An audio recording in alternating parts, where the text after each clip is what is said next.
Welcome, everyone, to another Jags podcast, episode 9. Tonight, we are going to be recapping the Jaguars draft class, talking about who we like, maybe who we didn't like. It's going to be a fun night. With us, as always, we have Joey. Joey, how you doing? Pretty good. What's up, guys? Jason, how's it going? Oh, doing great. Good. Robert? Doing good. Awesome. Before we get into our draft discussion, we again want to remind those that haven't cashed in that we are on all social media platforms, if all means 3, and those 3 are Twitter. We can find us at Another Jags Pod, and Instagram and Facebook at Another Jags Podcast, and we are also on SoundCloud and iTunes and all the other podcast platforms. So check us out, ask us some questions, give us some topics you'd like to hear us discuss, and we will do our absolute best to answer those questions and talk about those topics. But tonight, listen, the table is set. The draft is officially over. I have kind of mixed emotions about that. Bittersweet. There's nothing to look forward to in terms of the draft, but at the same time, the draft is over, which is kind of nice as well because there's so much lead up to it. My goodness, they dangle the carrot of the draft for months, but it's finally over. So real quick, before we get into the kind of dissecting everything, give me just your grade for the Jaguars 2018 draft class, whether it be A minus, B, C, D, or F, and we'll start with Joey. What is your grade for the Jaguars draft class? Well, to clarify on that, are we just including the draft or the undrafted rookie free agents as well? Let's just do the draft for now because, and I say that because we'll get to the undrafted signees later. There's a lot of unknowns with that, but let's just talk about the picks that they made in the draft itself. I would say strictly in the draft, I would go B minus. Okay, B minus. Jason? I say a B. Okay. I'm going to go A minus. I am going to go A minus as well. And okay, so I would say overall, our lowest grade is a B minus from Joey. Okay, so that's pretty good. You know, when our lowest grade is a B minus. And honestly, picking where we picked, I think a B minus is like an A draft. It's hard to get a perfect draft at that choice. Well, and that's kind of the reason why I gave him an A minus is because of that same reason, because of where we were drafting. But Joey, expound a little bit. Why B minus for you? B minus for me would be our first round pick. I'm a huge Gator fan. I'm a homer, and honestly, if you'd asked me who that guy played for prior to the draft, I would not been able to tell you who was on the Gators. He didn't do anything in college at all. And listening to some stuff over the weekend, I actually heard an interview with his high school coach. And don't get me wrong, the guy's a freakish size. He's super quick first step.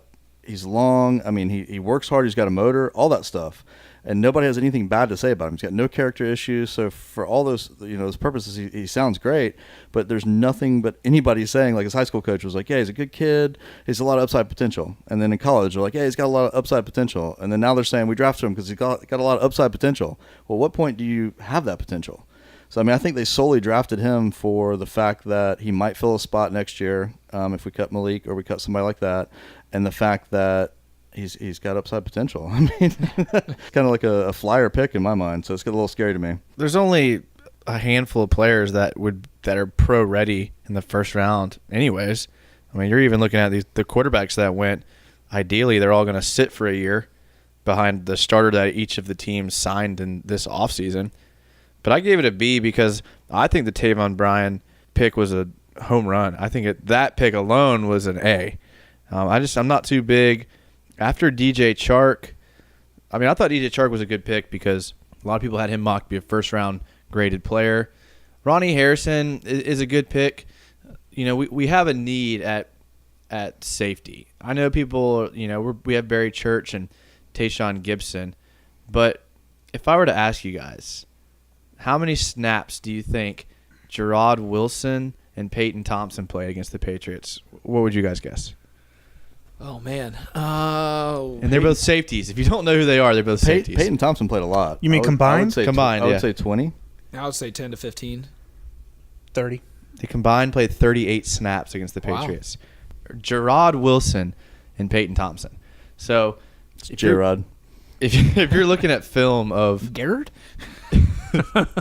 Gerard. If you're looking at film from the Patriots game, the one that we lost, you're looking at these two guys playing safety that probably should have been on the field. So I'm glad that we got some depth at safety. You need depth at safety. That's a thing that's really undervalued in my opinion, because those guys get hurt a lot more than other positions because of the nature of what they have to do, fly around the field. hit people as hard as they can. So you see those guys go down a lot. So I'm happy with that. But after that third pick of Ronnie Harrison, it's really hard to grade early, but I don't think we're going to get much out of Will Richardson, Tanner Lee, Leon Jacobs, or Logan Cook. I know Logan Cook's already a starter with the cutting of Brad Nortman, but I can't see any of those guys. I'd be surprised if, two of them made the team. To be honest with you. Tanner Lee's a straight throwaway pick, right? I mean, Yes. Are later round offensive linemen really that great of a value pick, or do they end up just pretty much just filling the bench? Listen, I know there's a big difference between the third round and the fourth round, but Brandon Linder was drafted in the third round. Before we got Norwell, he was regarded as our best offensive lineman. That's true. Yeah, Norwell was an undrafted player. I think what you have to do in terms of this draft class is look at it in the context of where the Jaguars are at right now. And there's just not a lot of places for anyone to come in and start immediately, which is a great place to be. So what they're doing, in my opinion, is they're drafting with the idea that these guys are going to be behind and have time to develop. I like all four of the first. I like the rounds 1 through 4 picks. And I kind of wanted to come into the show tonight sounding more objective and give them a B just because I thought that would be more objective, but I just couldn't. I really think this is an A- class. Taven Bryan does have a lot of potential. And I think if you just do a real quick plug here for our last episode 8, when we were reacting to the draft as it happened, when they said his name, there was kind of silence in the room because none of us saw that coming at all. I can only speak for myself, but I didn't know who he was. It took me a second. I had to look him up and see what exactly he was all about. But, what they're doing with that pick is adding strength to their greatest strength, which is always a good thing, what you see a lot of winning teams do. Then I think the DJ Chark pick is a home run in the second round. I heard it somewhere said that, and for whatever reason, I don't know why, but wide receivers taken in the second round fare better than wide receivers taken in the first round. Does that mean he's all of a sudden going to be better because we took him in the second round? No. The wide receiver room is very interesting. That position is maybe the most intriguing of the entire team for me on the Jaguars, and Chark just adds to that. I mean, there's potential with every single one of them. I think with Lee, we know what we're getting with him because we've seen him the most. But besides that, Moncrief, Cole, Dede, and now Chark, I mean, they're all kind of question marks. But there seems to be a lot of potential there, and they could explode. I'm not sure if we're going to forget about Allen Robinson completely, but it's very possible that by this time next year we've forgotten that the Jaguars chose to not sign him because of what they've done. Well, the bonus to him, too, is that, now his whole presence as a college football player was deep threat.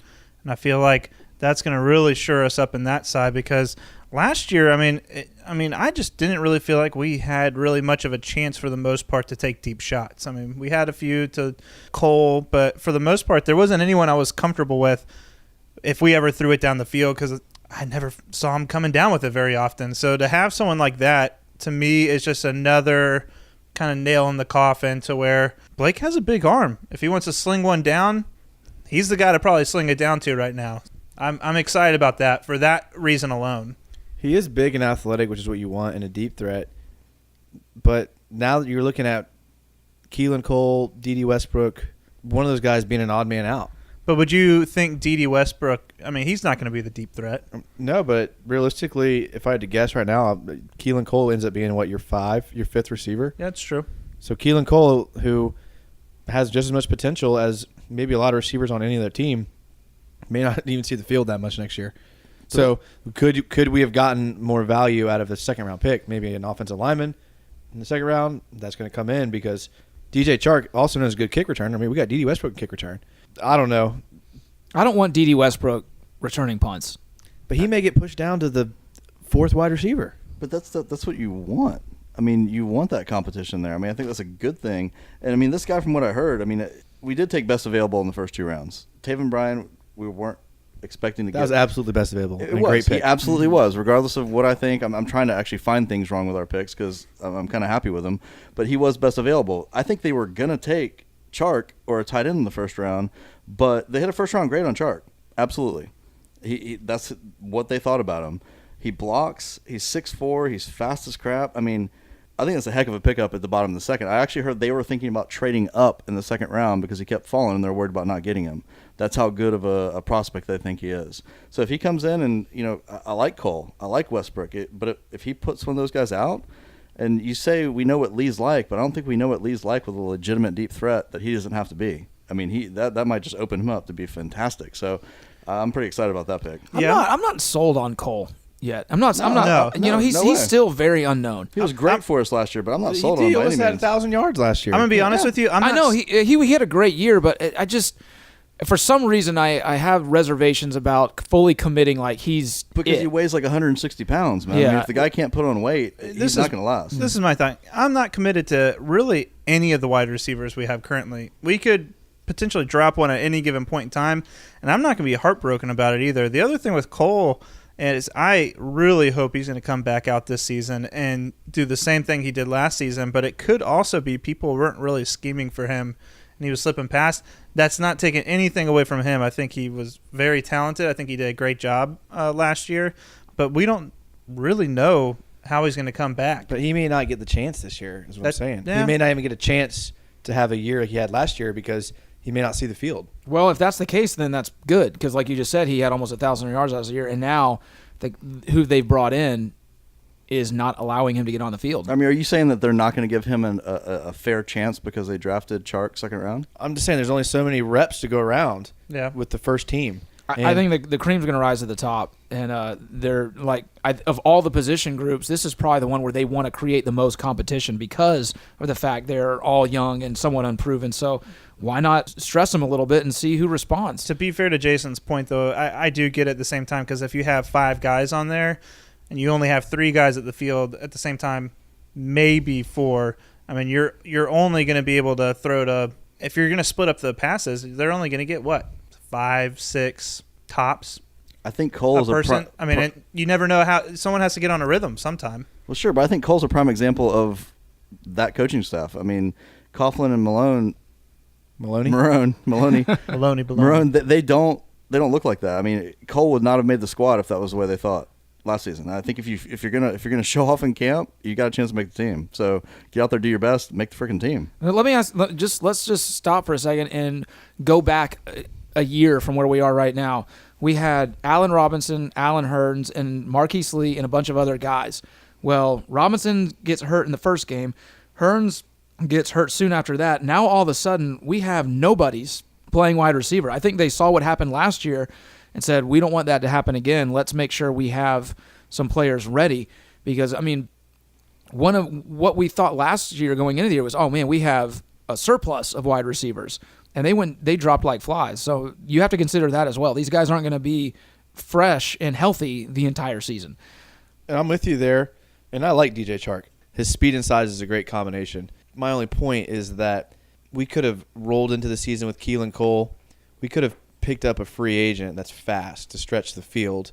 And we could have drafted someone in the second round who upgrades our offensive line. Like a Tyrell Crosby, tackle out of Oregon. He was there. We could have drafted someone that could have made an immediate difference instead of creating competition at a spot on the roster where we don't even plan on throwing the ball that much. We plan on running the ball. So if that's going to be our strength, that smash mouth running game, why not upgrade in the second round at offensive line, then create competition and put someone who's proven, like Keelan Cole or Westbrook, proven they can be a valuable receiver pretty much on the bench. That's my only point there. I love DJ Chark, but I feel like we could have gotten more value out of the second round. So you like the player, you just don't like the pick. Right, yes. Okay. Well, I mean, since we're talking about that, I mean, you want to talk about that room and the competitiveness that the wide receiver class is going to bring into it. The undrafted rookie free agent we took from Iowa State, that Lazard, is that how you pronounce his last name? Alan Lazard. I mean, that guy was supposed to go in like the 5th round, and he just dropped, and we picked him up just undrafted. So, I mean, he's going to step in there too. And, dude, that guy's got some serious game. He's got great hands. Yeah, I heard he's huge, He doesn't too. drop anything, and he's a big guy. So, I mean, it's going to be interesting to see camp, man. There's only so many reps to go around. The first team only takes so many reps. And maybe Keelan Cole does show out. Then what? You don't give DJ Chark reps, your second-round pick? Or you don't give D.D. Westbrook reps, your third-round pick last year? So you're just creating a problem. Now, you're right. James is right. Injuries do happen, and then now you're happy you have depth. I'm not a big fan of Will Richardson, tackle out of NC State. I don't think he's that good. I hadn't really heard of him.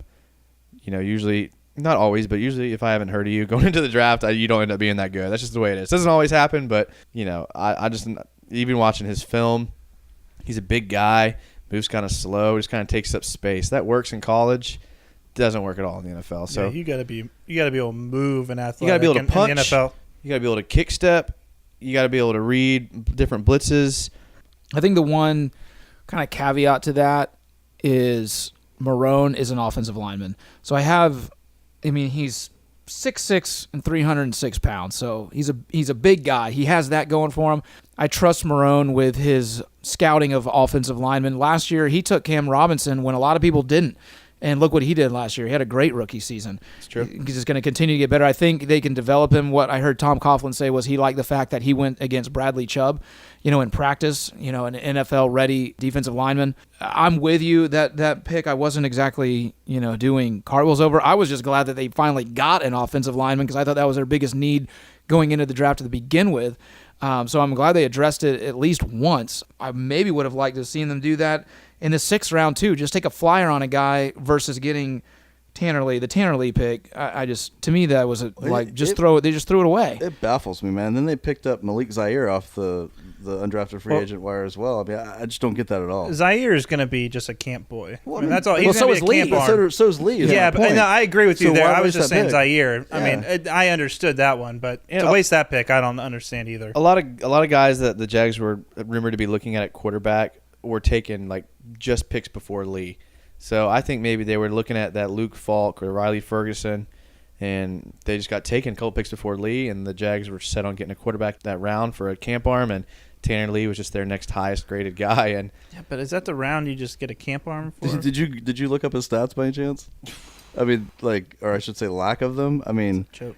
They're abysmal. Yeah, he wasn't good at all. I mean, I tried to watch a little bit of film of him, and he looked like he had a little bit of accuracy, didn't have the strongest arm. I don't know. I don't know how he got drafted. I agree. I mean, that pick baffles me. Yeah, I was hoping Jason have gold He's gold pausing. He's pausing. thing, something like that, I man. know. Cody Kessler type. Yeah, where's Kessler? I know you think. Guys, just listen. But I'm telling you. He worked in the lumberyard his last. Have you guys ever heard of Tom Brady? I know y'all think the sunshine and rainbows, but I'm only get excited when I have reason to be. I mean, he's prototypical size, 6'4", 220.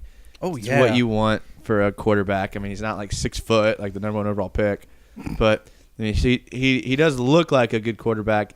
I'd be surprised if he played. Honestly, I'd be surprised if Malik Zaire played quarterback in camp. I could see him playing receiver, running back. That's something people aren't even talking about. But Gators explored that option, and he didn't want to. So Yeah.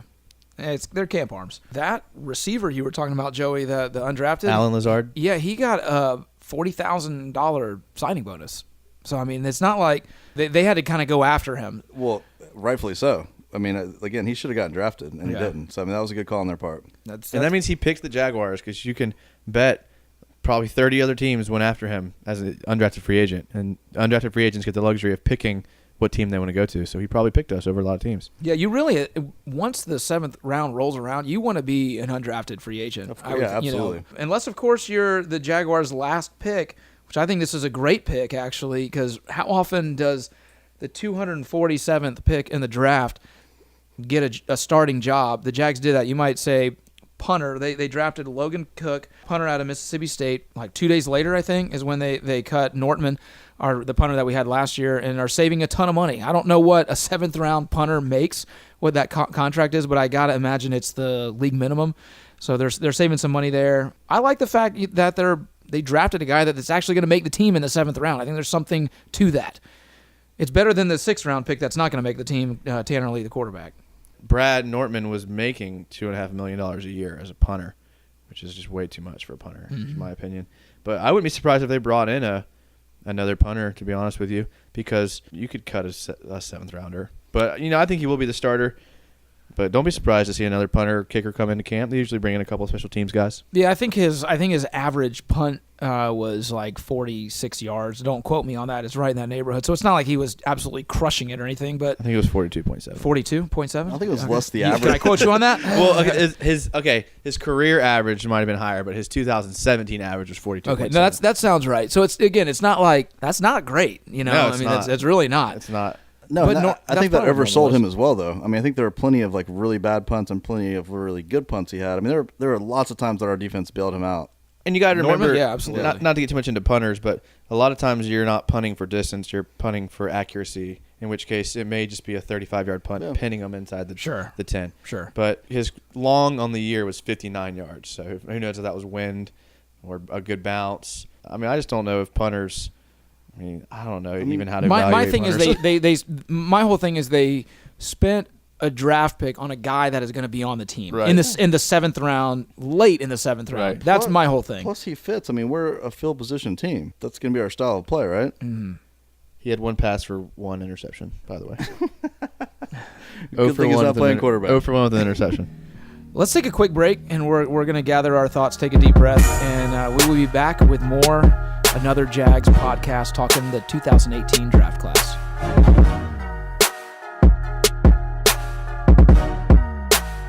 Welcome back to Another Jags podcast, episode 9. Before we get back to draft talk, we want to let everyone know again that we are on a few social media platforms, first being Twitter. You can find us on Twitter at Another Jags Pod, also on Facebook and Instagram at Another Jags Podcast. We are on SoundCloud, iTunes, all of the podcasting platforms. And we, again, just want to encourage everyone, go check those out. Twitter is hopping. Jason does an incredible job posting all sorts of GIFs and highlight videos and scouting players on Twitter. And so check us out on those. Give us some feedback. We'd love to hear from you and what you think of the show and what you would like for us to talk about. So you can do that on there. And we want to get back to the 2018 draft class for the Jacksonville Jaguars. And I want to go back to the beginning. Our 29th pick in the first round, Taven Bryan. Again, we said this already. We said it the night that we were watching the draft, that this pick took us by surprise. But now that we've had some time to think about it, we've taken a deep breath. I want to ask, what are the implications of taking a defensive lineman, very Calais Campbell-like, can play on the interior and on the edge, not, I would say, is obviously a true pass rusher like you would consider Yannick Ngakoue or Dante Fowler Jr. What does this say about the future plans for guys like Malik Jackson, Calais Campbell, Marcel Darius, Avery Jones, Dante Fowler Jr., who's they have some decisions to make. So what does this say? What does this say about the future of the defensive line for the Jacksonville Jaguars? Initially, I thought for sure that this meant Dante Fowler was going to get re-signed. But the more I've let this kind of marinate, the more I'm not sure that's what it means. Because our options are to pick up his contract for this next year at $14.5 million. That's an option. But then when we go to re-sign him, what we would try to do, knowing Dave, is he would try to restructure his contract over the next 3 years and pay him less to kind of save us on the cap and help us out a little bit. But that would mean that Dante Fowler has to take a cheaper deal. Whereas Dante Fowler could say, no, I'm good, and test himself on the market and probably get paid more than that. And that's realistically what would happen. He may be replacing Dante Fowler Jr. as well, because if Dante Fowler has another good year, he's going to get top dollar on the market. I mean, just think, Calais Campbell, we paid him $15 million a year to do what Dante Fowler hopes he can do this next year. So if he's using that, a guy on his own team, a mentor, quote unquote, then he's probably going to gamble on himself in the offseason rather than re-sign with us for cheaper. Let me ask you this. If that is a realistic possibility, let's just play hypothetical for a second. Dante Fowler has a year like he had last year, halfway through the year, maybe a little better. Let's say he's progressed some, but not a ton, not to where he's just skyrocketed. Do the Jags trade him? Yes. Yeah, I mean, this is the thing. He was a second stringer essentially, and he had 8 sacks. That's big. I think people don't really put in perspective. I mean, that's huge. If he has that again, I mean, he's gone. There's no way we could afford him. Someone's going to pick him up and make him their number one. We can't afford him and Yannick Ngakoue. That's the biggest problem. Well, we'll probably get at the end of this next season. We'll probably get rid of Malik Jackson. more than likely. So that's going to free up a lot there because we're not going to be able to afford him going forward. I mean, do we? Absolutely. I mean, is that a foregone conclusion that Malik Jackson is going to be gone after this year? Malik Jackson, but I would rather, if Fowler can produce like he did last year, I'd rather keep Fowler and get rid of Jackson. I mean, You're talking about keeping a second string guy versus and getting rid of a starter. Yeah, because who made the Pro Bowl, by the way. You could still get Fowler cheaper than you could get Malik. You may not, though. Dante, I mean, James, you talked about if he had a little bit better of a year from 8 sacks, that's 10 sacks. 10 sacks on the open market is gold. Yeah, I mean, as a second stringer. You're going to get paid. I would say for sure Darius's contract is going to come off the books next year. So he may still be on the team, but it will not nearly be at what he's making now, which is what, $12 million? It's a ton. And then Calais Campbell, he'll probably end up getting restructured as he gets older. I mean, unless he just goes off again, but that's hard to imagine that's going to happen again. Marcel Darius coming off the books. Yannick Ngakoue is going to be a top paid player on our team. I mean, he's a top player in the league. I mean, they just came out with the NFL Top 100. He was number 88. Which is a joke. A robbery. Yeah. I mean, he was way better than that. Like we talked about in our last podcast, 3 of our 4 top paid players are defensive linemen. And if you count Calais Campbell as an interior defensive lineman, then all 3 of them are interior defensive linemen. I think this was a smart pick thinking forward. You could get rid of 2 of those guys and replace them. If Taven Bryan is what everyone says he's going to be, that was a great move for our salary cap. Yeah, I mean, so I think this pick of Bryan was a talent pick along with an economical pick, which you have to do to sustain success in the NFL. You have to be forward thinking. But let me go back really quick to the Dante Fowler question, because there's been a lot of talk about him now that Bryan has been picked. I think it just stirred everything up a little bit. And I want to go to Joey on this one really quick. And just, what do you think he's going to do next year? What do I think Fowler's going to do next year? Yeah, what do you think Fowler's going to do next year? I think he's going to do about the same he did this year. So you think he is what he is? We've seen what he is. I think that is his. He's going to flash brilliance, and he's going to be better than average. But not someone that we need to. You would obviously keep Malik over Dante. I would. Okay. Especially with the character issues and the maturity issues. And Ngakoue, man, I mean, that guy's our stud. If it's between Fowler and him, by all means, Ngakoue 10 times out of 10. I think that he didn't make the Pro Bowl next year. I think 88 on the list of 100 is a slap in the face as well. I think he's going to come out next year, and he might be Defensive Player of the Year. It's going to put an even bigger chip on his shoulder than he already has, which I love. They did Jaguar fans a favor by putting him at 88. Yeah, because Bruce Irvin and J.J. Watt are above him. Like J.J. Watt hardly played. He had more sacks than J.J. Watt had tackles. Well, I think if Ngakoue would have been drafted in the first round, he would get more respect. But the fact that he was a third rounder and relatively unknown, he's still got to earn that respect, which is just the way the NFL is. Yeah. But I loved watching that clip today, talking about his cross chop move that he has and how he forces fumbles on almost every sack. And I'm glad he's on our team. And I, like Joey was saying, I would rather have him than Dante Fowler. And I love Dante Fowler, but Ngakoue is just a freak. He's so fast around the edge. It's hard to block that guy. It's amazing. I think part of it, too, isn't just that he was drafted in the 3rd round. I think it's that he was drafted in the 3rd round by the Jacksonville Jaguars, why he is 88. Definitely. If he was playing for, I don't know, the Giants or the Eagles or, of course, the Patriots or, one of those big market teams, there's no way he's at 88. I mean, there's no way. There's very few people that you watch play, and especially watch play on defense, that you just look at, and nobody else does that.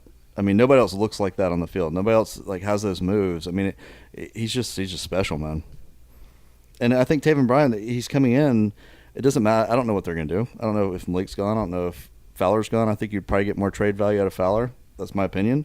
It doesn't really matter. I mean, I think Bryan is a safety net for whatever happens. So, I mean, I think he's a good pick because of that.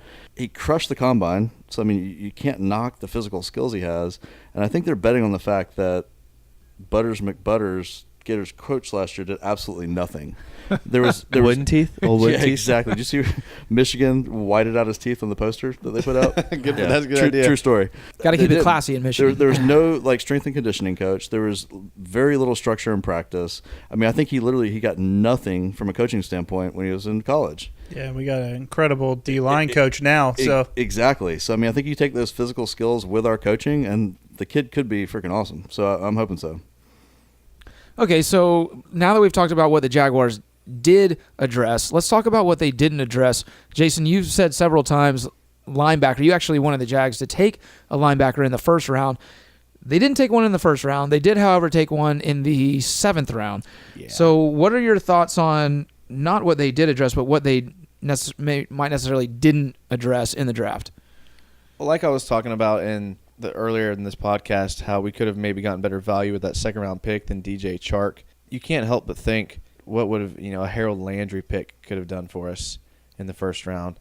And, he fell all the way to the 2nd round. And a lot of people think he's going to be a stud linebacker. And he could have came in, played 40 to 60% of our snaps next year, because we still have a glaring weakness at linebacker. Tennessee, by the way. Tennessee got him. Tennessee got him. So he's in our division. Landry, that is. I mean, Blair Brown is going to be playing 40 to 50 snaps a game. You don't like Blair Brown? I don't think he's a great special teams guy. Flies down the field, wraps up. Didn't do much for me when he was replacing the injured players we had this year on the couple snaps he played. Doesn't do a great job setting the edge. Doesn't do a great job reading and reacting. I don't know. Do we trust him to chase Delaney Walker down the field? Because I know in theory we have Telvin and Miles, but teams are smart. They know how to create matchup problems for you, and they're going to catch you with a linebacker on a running back or a linebacker on a tight end. And it's in those situations that you're going to have to cover. I mean, what did Le'Veon Bell do to Telvin Smith in the AFC Championship game? Just destroyed him on a wheel route, and Telvin Smith might be a top 30 player in the league. So now we're asking Blair Brown to do that. I'm just uncomfortable with it. I really am, especially at the expense of players that are just depth at other positions. Yeah, and Harold Landry was a steal at that for the 2nd round too. I mean, people had him all over the 1st round, but I mean, he was your boy. Yeah, I liked him. I mean, I didn't know if the Jaguars are necessarily going to get him, but the fact that he fell to the 2nd round, I mean, and out of all people, it had to be Tennessee to go and get him. It doesn't make me feel good at all. I mean, and they got Rashawn Evans too. I mean, they might be a scary team next year. I mean, especially they beat us twice. I mean, I think we should have beat them both times last year, but I mean, they're looking a lot better. Let me ask you this, because as I'm listening to Jason talk about Blair Brown, would you rather coming into this next year have Blair Brown starting or Paul Posluszny? 10 out of 10, I would say Paul Posluszny. Paul. What do you think? The Jaguars wanted him to come back. That's what I'm saying. Like, is it out of the realm of possibilities for the Jags to call him up and say, come back and play one more year? Because he said himself he didn't want to retire. It's definitely not. I mean, the guy's in the gym like probably right now. I mean, he's not going to get out of shape. I agree. I mean, everything Jason's saying, it sounds scary as heck, which makes you wonder from a staff standpoint who's made all these great decisions, why they're okay with it. Yeah. I mean, do they know something about Blair Brown we don't? Like, I mean, I don't know. He did okay, I guess, in the chances that he had to play. We were talking off air before we started tonight about Dan Skuta. He kind of has that feel to me, just a guy. I don't know if he's going to be special, but I don't know. It'd be pretty awesome if they called up old Paws and said, "Can you imagine him running out after one that more call time? Let's take you to the Super Bowl. Fireworks going off, some fire. I don't know, something." Let me put it this way for you guys: Blair Brown, at this point, barring a free agent signing or a trade, at this point, Blair Brown or DJ Hayden will be on the field every single snap. One of those two guys. Because if we're in our base formation with 4 down linemen and 3 linebackers, Blair Brown's going to come in.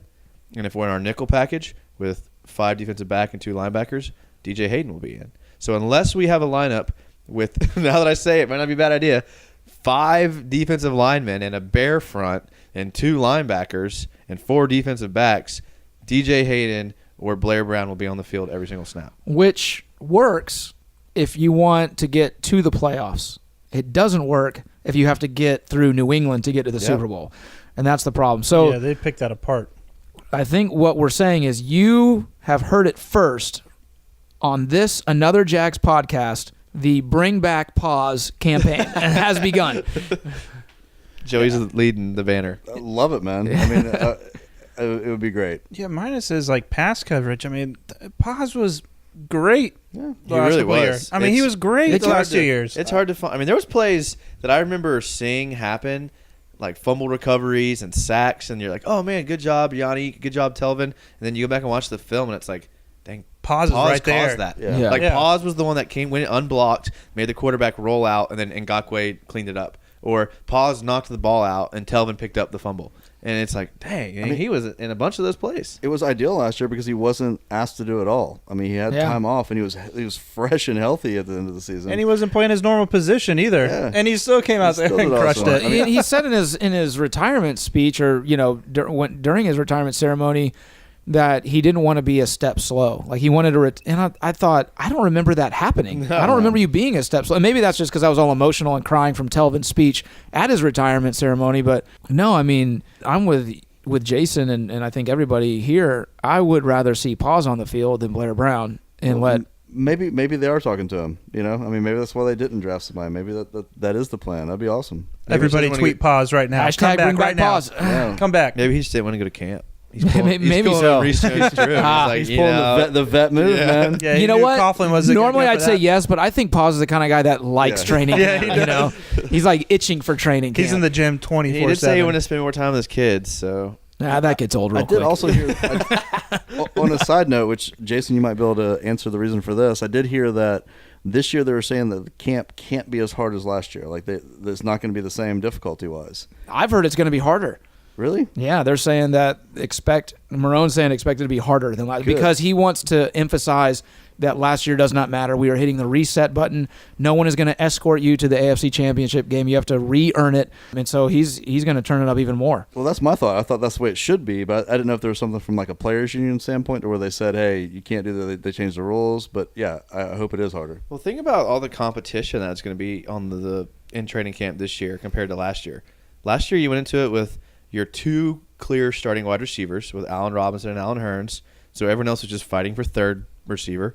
You went into it with your clear starting D lineman. Now you have some freak D lineman who's coming in. You have competition for safety now. You have competition for offensive line.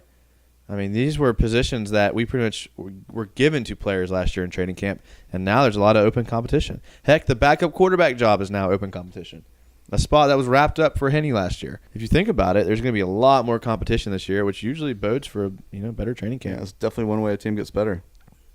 Yeah, and I think just seeing the success from last year, I almost feel like the group that they have in this is another reason why we love this team so much. Not just the Jaguars as a whole, but the players on this team is, I think part of them wants a harder training camp. They're so hungry, and they're not going to let any young guys or new guys come in and allow them to slack off. So, no, I think it's going to be intense, and you're going to see a lot of competition, even with the guys that know. I mean, I think the guys that know they're going to make the team are still going to be competitive with one another because they feed off of it, and they're just so brash and arrogant in a good way. I mean, they want to be the best even among themselves, which is awesome.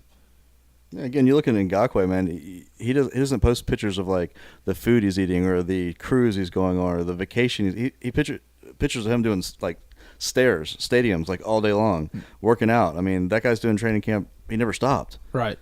It's great. So we talked about, didn't necessarily address linebacker. Is there any other position that they neglected to look at that we wish they would have more or sooner? I mean, Jason talked about DJ Chark being selected in the second round, could have gone offensive lineman. I mean, Will Hernandez was on the board when we took Brian in the first round. Should we have gotten him, or was he something that we should have passed on? I mean, there's still not a ton of depth at offensive lineman. There is, but I don't know. Did we miss it? What about a blocking tight end? Yeah, we did. Yeah, I haven't figured out how we're gonna block on the edge because Safarian Jenkins isn't gonna block for you. I mean, to remind everybody, the Jets brought in a second tight end on running plays, and if he was in the game, they ran the ball to the other side of the field. And on plays where he had to block, it was just like he was there trying to get in somebody's way. So I don't know what they're gonna. I mean, unless they're playing on our boy Kayak blocking every running play. Kayak? That's what Joey calls him. Oh, does he? Yeah, absolutely. It sounds way cooler. Ben Canoe? There you go. Yeah, I think either an offensive lineman or a linebacker would have been really need to be addressed more seriously. Our offensive line, in my opinion, we have a couple good guys on there, but it was in shambles last year from injuries. We've proven that we needed depth really bad there. Linebacker, again, Paz isn't coming back. We don't really have much anyone there depth-wise either. I really felt like those were our two big glaring weaknesses. Tight end, I thought would have been I think we need it, and I think it would have been good, but I would have rather had another O-line or a linebacker thrown in there earlier, a value pick. I honestly would have been shocked if they had taken a tight end in the entire draft. There was no part of me that thought that that's where they were going to go. They brought in 2 in free agency.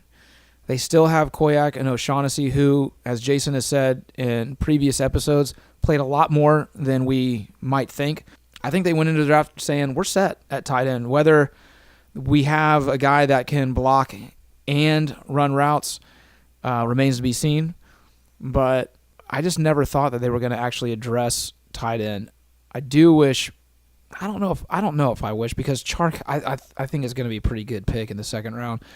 But I am a little nervous on the right side of the offensive line still. I just don't have a lot of faith in Can or Parnell. And if one of them goes down, I don't think Richardson is going to just be able to immediately come in and plug the hole right away. We have Wells.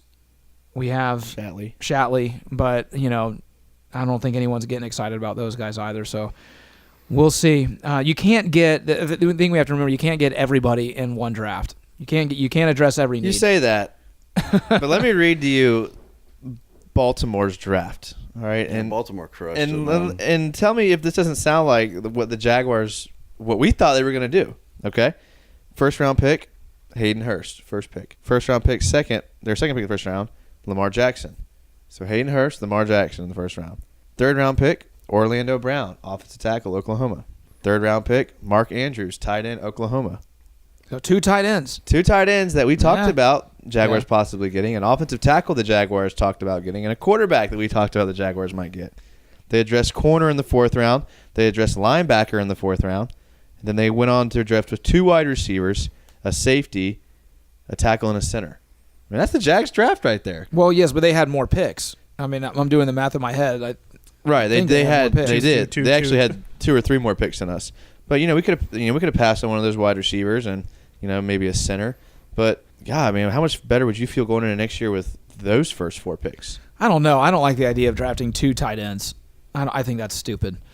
I mean, so you would rather have Austin Safarian-Jenkins and who we calling the second one? Niles Paul, or are we calling Koyak? Koyak. Because I don't think O'Shaughnessy makes the team. So you got. I mean, you usually don't roll into the season with 4 tight ends unless he's on special teams. I mean, Niles Paul is your special teams tight end for sure. What's one of those bulking up right now to become the new blocking? Because I don't think the Jags have a high value on tight end. I don't think that's part of their offensive scheme. And I think it's such an overrated position in the NFL. I really do. I mean, how many stud tight ends are there there's like 5. I agree. Maybe. I agree if they weren't trying to call themselves a run team. If you're calling yourself a run team, you have to have a blocking tight end. And you're right, there's not a bunch of stud tight ends, but how many playoff teams had stud tight ends? Almost all of them. I mean, you look at the best tight end in the league is one of the best team that's been in the league for the last decade was Rob Gronkowski. You look at Zach Ertz as a premier tight end. We look at a guy like Delaney Walker, the only team that could beat the Jaguars. So I agree with you. They don't have high value, but maybe they should because it's a player that's on the field every single snap, and he's either a blocker or a passer. It's a position where you got to be able to be versatile, and we don't have very versatile tight ends. They're all one-trick ponies. I feel like we could have drafted better, which is why I gave. Where would you have wanted them to go after tight end? Second round instead of a wide receiver? Second, I think like I said, second round could have gotten value at tight end, lineman, or linebacker. First round, I love Taven Bryan, but I maybe would have liked to seen a linebacker there. And if we would have addressed linebacker in the first round, tight end in the second round, Orlando Brown in the third round, now we're bam, bam, bam, good to go. Now, I'm not a scout, so I haven't done any research or homework, and so they may have had them valued low for a reason. I feel like we could have done more with what we had. I know Coughlin did come out and say that they wanted to address tight end if they could, but it just didn't fall their way. And if you look at it, a lot of the good ones were gone before the second-round pick. I think there's need and what would be nice. I think we needed to address linebacker, and we didn't. It would have been nice to address offensive line a little more. But, I mean, come on. They went out and got Norwell. I think in their mind they did address that. Yeah. And they're okay with what's left. It would have been nice if they had addressed tight end. But you got to look at, as well, Chark, that guy's known as a blocking wide receiver. We use a fullback when a lot of other teams in the league do not. We also have running backs that are very good at blocking. I don't think it was necessarily a have-to-have. So, I mean, again, I'm pretty happy with what they did. I would have rather them definitely gone linebacker than tight end. But, if we're bringing Paz back, it's a moot point. So we'll see. I mean, Hashtag master plan. Yeah, exactly. And, the Lamar Jackson pick by the Ravens is very interesting. I wonder what the future of Flacco in Baltimore is. Has that ship sailed? I mean, we have a young quarterback that we're hoping is going to be the guy. We don't have a old quarterback who used to be the guy and who has back injuries. So, I mean, he's old. They're just looking for someone to sit under him for a little while and hopefully I don't know. I think he could come in and stir things up a little bit. He might get some playing time this year. I think so. We'll see. All right, we're going to take another break, and we're going to come back and wrap things up with a little bit more draft talk. Our biggest surprise of the entire draft, whether it was with the Jaguars or another team entirely. We're going to talk about that here in just a second on another Jags podcast. Welcome back to another Jags podcast, episode 9. We are wrapping up our talk on the 2018 NFL Draft. We've been talking all Jaguars so far, but we're going to change gears a little bit, and I'm posing the question, what is your biggest surprise in the entire NFL Draft? It could be a good thing that a team did. It could be an idiotic thing that a team did. But what would you say, Joey, is your biggest surprise of the 2018 NFL Draft? My biggest surprise is a good thing for the Patriots, but I think a really bad thing for the Jaguars, and that was them taking a little bit of a reach and getting Sony Michel. With Brady in that offense, that's the weapon that we don't want to go up against. I mean, I think he's probably going to get like 800-900 on the ground and another 5-6 in the air. I mean, they're going to use him so well. It's just I don't want to go up against that. You loved Michel going into the draft. Absolutely. I mean, he's dual threat, man. I mean, the guy crushed it in college. He's a really good player. All right. Jason? Mine isn't on any team. It's on all 32 NFL teams that Sky Moore wasn't even drafted in the entire draft. Forgot about Sky. All right. He's a real player. Let me tell you how real this player is, okay? And he was signed by the Colts as an undrafted free agent, so he's going to make us pay. Guarantee it. This guy had 353 tackles at South Carolina, 20.5 tackles for loss, 6 sacks, and as a linebacker, 14 interceptions. Well, that's impressive. 14. That's Wow. like triple what defensive backs get. The Ward from Ohio State had 4 interceptions. And this dude's a linebacker and had 14. Well, you got to remember, though, he was playing Muschamp/McElwain teams, every year as well. So that's like 2 interceptions a game. Yeah, but he was playing on Muschamp's team. Yeah, that's true. And I mean, he became the 15th player in Division I history to lead his team in tackles and interceptions. His first name's Sky. I know, that's kind of weird. That's not intimidating SKAI. whatsoever. So how does it make you feel, Jason, that the Jags took Tanner Lee, quarterback, when they could have gotten Sky? I'm telling you now, Sky is going to make all the teams pay. Sky's the limit. And unfortunately, he's in the Jaguars division, the AFC South. And I guarantee you, I will put a wings on an episode that at one point during a game, you're going to be like, dang, I wish you would have drafted that guy. Because he's going to make a play for the Colts that you wish he made for the Jags. Didn't you want him to be drafted by the Jags in the first round? First round. And he didn't get drafted, He didn't get drafted at all. People are saying because he was slow, he ran a 4.7 at the combine. Which, is that really that slow? 4.7? No. It's faster than Joey. That's way fast. It's faster than Taven Bryan. Yet to be Taven determined. There's no Bryan proof weighs on that. 60 more pounds, but I don't know. I'm shocked. And all these articles online talk about how everyone is shocked he didn't get drafted and his teammates are shocked. And, like I said, he's going to be a guy that makes everyone pay. All right. Robert? I'm going to go Cleveland Browns with Denzel Ward. I think they literally could have picked any other defensive player in the first round and would have had a better player. Any one of them. I mean, Chubb went next. Then you have Roquan Smith. I would have rather had Roquan. Definitely. Minka Fitzpatrick, Vita Vea, Daron Payne, Marcus Davenport. I mean, the list goes on. I mean, Tremaine Edmonds. Any of those people I would have picked over him. Would you rather have Frank Ragnow? I'm just going to go ahead and say yes for the sake of argument. Yeah. Remember the drafted Frank Ragnow? He's a center. Everyone was like, what? Yeah. Who? I would agree with that as well. Yeah, I don't know where that one came from, but yes, at this point. I'm just going to say it for argument's sake. From Arkansas, that's where it's from. Yeah. It is rather bold to take a 5'10" corner 4th overall in the draft. But in all honesty, other than that one, I mean, I don't see anyone else I would have. With 4 interceptions and what, 7 pass breakups? Derwin James? Yeah, You didn't exactly. mention Derwin James? Yeah, I mean, he's on there too, but I mean, anyone else in the first round, defensive wise, I'm saying, since they What did about the address guy the quarterback. Cowboys took, whose name I can't pronounce? Van Der Esch? Yeah, Van Der Esch. Something like that. I don't know yeah. anything about him. Yeah. He's supposed At to be all. really good. Yeah, I mean, He Is he from was Iceland? similar- he was rated one of the top linebackers. He should be doing Yeah, CrossFit. he's similar to Taven Bryan, where he wowed everyone at the combine. He was super fast. His measurables blew up, and That scares me when you're drafting based on combine results. I'm sure they're not, but yeah, I'm sure they have more than that. But I mean, those combine. I mean, if you think about what those combine tests are, they're not really common things, and they kind of translate to football, like a 8-cone shuttle and like yeah. a With you no know- pads on. Yeah, but I mean, like these things. When in life are you ever going to do like a 3-cone drill? Like that stuff's pretty good indicator. When is an of how offensive lineman going to do a 40-yard dash? Ever? Yeah, that's I mean, true. I know some of them get down the field for screenplays and things like that, but anyway. I think it just shows their athleticism in general. But you're right. But I don't think they put as much stock in the 40-yard dash as they do, say, a bench press for an offensive lineman. And an offensive lineman, you're punching all the time, and as you're kick stepping and all that. So a bench press is a good indication of your strength and things like that. So none of y'all are really shocked that Baker Mayfield went 1 overall? I am. No. Just not as shocked that Denzel Ward went 4 overall. I think it was stupid for Cleveland to take him number 1 overall, but I'm not surprised that he went number 1 overall. With how all those quarterbacks were being talked about throughout leading up to the draft, I wouldn't have been surprised about any one of those quarterbacks being one of the top 3.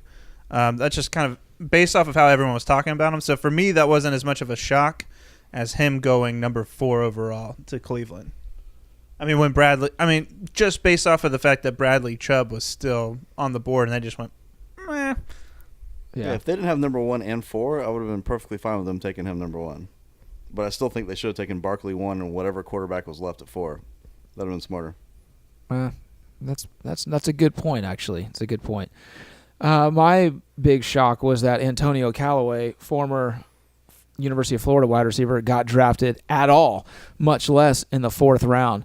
He has some domestic disputes under his belt. He credit card fraud, and he tested positive for marijuana at the combine. Diluted sample. Yeah. So he hasn't played in a year either. He didn't play at all last year in college. He was suspended the entire year. The Cleveland Browns thought that we better take him now in the 4th round because he's not going to make it into the 5th round. I didn't think he was going to get drafted at all. I actually thought maybe the Jaguars should take a flyer on him and sign him as an undrafted free agent. But they can't because the Cleveland Browns, who also drafted Denzel Ward 4th overall, decided they needed to take him in the 4th round.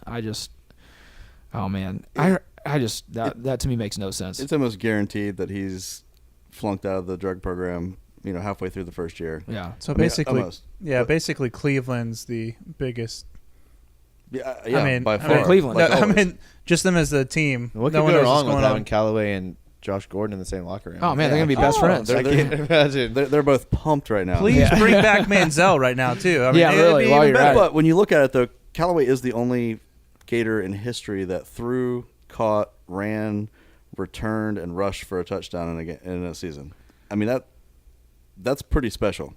So, I mean, a 4th round pick, and if he ends up not making it, I would say that if it was New England that picked him. But Cleveland cannot waste a That's 4th true. round pick. There's for them and their roster, there's guys that could compete for a starting job in the 4th round. So I get it if you're saying 6th or 7th round, take a flyer on them, whatever.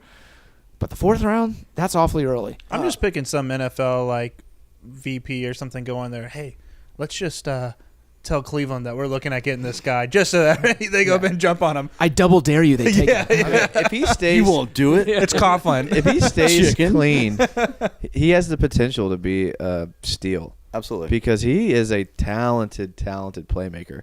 I mean, he made quarterbacks at Florida look good, no matter who they were. He made Luke Del Rio look good. I mean, this guy is a burner. I mean that in the sense that he can run down the field and get open. But he really is. I mean, the play he made at the end of the game against Tennessee, where he just runs down the field and no one can catch him. I mean, his hands are – I mean, he gets open. He runs clean routes. He's got great hands. He's That was fast. also one of the worst defensive plays I've ever seen in my life. Yeah, but by he's done that Tennessee. on more than one occasion. He had a play in the Kentucky game where he did the same thing. I agree that he is a special talent. That's why I wanted the Jags to sign him as an undrafted free agent. What you said, though, is if he can stay clean. That is a very big if for him because to me at this point, if you look like a duck, and you quack like a duck, chances are you are. And that to me is him. I mean, I just don't see all of a sudden I'm in the NFL now. Now I have all this money. I think I'm going to start acting right now, And there's not like there's a Calais Campbell and Telvin Smith in the locker room to pull him aside and put under their wing. They don't have that in Cleveland. There is no mentorship going on. The one guy they had was Joe Thomas, and he's retired. He's gone. So I just I don't know. Again, super talented, 4th round, way too early. Way too early for me. I hope he makes it again. I mean, he's been given more chances than anybody deserves at this point in my mind. I mean, I think right now he's probably calculating his signing bonus, how much weed he can buy from that, and the street value of what that weed will sell for. I mean, the guy's just made bad decision after bad decision after bad decision. Right. I mean, I just don't see it stopping. I got faith. I mean, I know we brought this up, and I know that the history hasn't been the same, but let's not forget Telvin failed a drug test at the NFL Combine as well. But he also didn't have the same issues that he had while he was in college. I mean, maybe Flores did a better job. also- keeping that and stuff Telvin in-house. also- That's true. But we had Telvin Hernandez. also had Paul Posluszny, That's true. which obviously made a huge impact Yeah. on Telvin. If you watched any of his speech introducing Paz in his retirement, I mean, my goodness, and that is vital. I think that's vital for these young guys that come in and all of a sudden have all this money and people begging for it and all this stuff. So I don't know, man. Hey, you know what? 4th round's early. Let's blame this one on Butter McButterteeth as well. I mean, again, there's absolutely no oversight of anything while Callaway was there. So I mean, maybe that played into it. I mean, if you don't have to show up for practice, if you don't have to do anything, nobody cares. What are you gonna do? I mean, so maybe that's it. It's all his fault. It's absolutely his fault. I love it. That's going to wrap up our episode 9 podcast. Thank you for listening. Make sure to follow us on social media, on Twitter at Another Jags Pod, and on Instagram and Facebook at Another Jags Podcast. We look forward to seeing you next week with our next episode, and make sure to listen to our podcast that were live recorded during the NFL Draft. There's some great stuff, some funny stuff.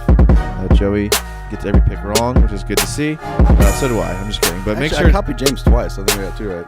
Yeah, there you go. James was on a hot streak. Robert was checking Twitter during the picks. But whole time. make sure to go back and listen to them. They were good. And see you next week. Go Jags.